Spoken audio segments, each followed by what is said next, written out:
আধা ঘণ্টা পিছতে মই জন আশীৰ্বাদ যাত্ৰা মাৰ্ঘেৰিটা সমষ্টিৰ পৰা আৰম্ভ কৰিম। যাত্ৰা আৰম্ভ কৰাৰ আগতে মই এটা সৰু খবৰ অথচ যি 40 লাখ পৰিয়ালক প্ৰভাৱিত কৰিব তাৰ বিষয়ে দুআষাৰ কওঁ বুলি ফেচবুক লাইভলৈকে আহিলোঁ। ইতিমধ্যে আপোনালোক সকলো অৱগত যে অহা 10 তাৰিখ 10:30 বজাত অসমৰ 40 লাখ অৰুণোদয় পৰিয়াললৈ আমি 9,000 টকাকৈ আগবঢ়াম।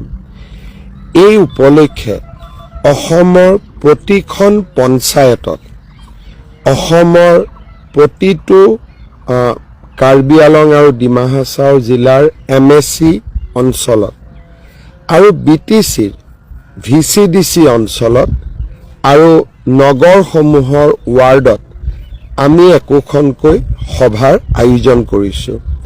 10:30 বজাত এই সভা অনুষ্ঠিত হ'ব আৰু সভা চলি থাকোঁতেই আপোনালোকক আমি এই 9,000 টকা দিয়াৰ ব্যৱস্থা কৰিম।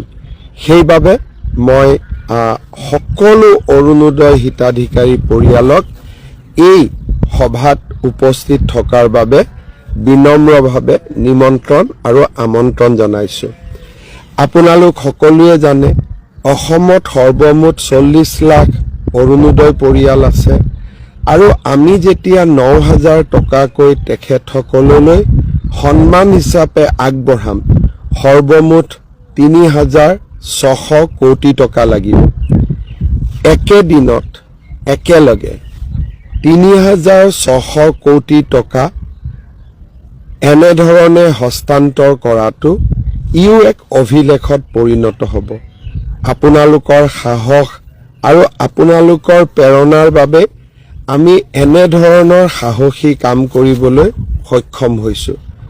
অহা 10 তাৰিখে পুনৰ কৈছোঁ 10:30 বজাত আপোনালোকৰ গাঁৱৰ আপোনালোকৰ পঞ্চায়তৰ সভাখনৰ নিৰ্দিষ্ট স্থানত আপোনালোক যেন আহি উপস্থিত হয় আৰু 9,000 টকা আপোনালোকে যেন লাভ কৰে।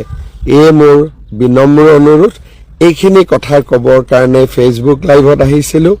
অলপ সময় পিছতে আশীৰ্বাদ যাত্ৰা আৰম্ভ কৰিম। আপোনালোকক ফেচবুকৰ জৰিয়তে লগ পাই থাকিম। বহুত বহুত ধন্যবাদ। আপোনালোকলৈকে মোৰ অজস্ৰ প্ৰণাম, মৰম আৰু ভালপোৱা। আশীৰ্বাদ কৰি থাকিব।